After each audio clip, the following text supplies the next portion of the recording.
আপনার যদি high pressure হয় তাহলে আপনি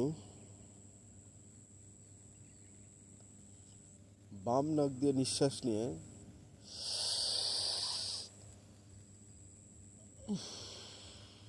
ডান নাক দিয়ে ছাড়ুন। এভাবে 1 মিনিট করতে থাকুন, দেখবেন আপনার হাই প্রেশার কম হয়ে যাবে। এই দেখুন কীরকম।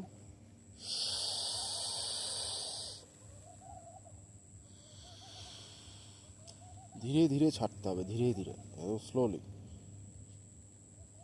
এতে আপনার শরীর भी ভালো থাকবে, আপনার চেহারার মধ্যে আলাদা একটা গ্লো আসবে।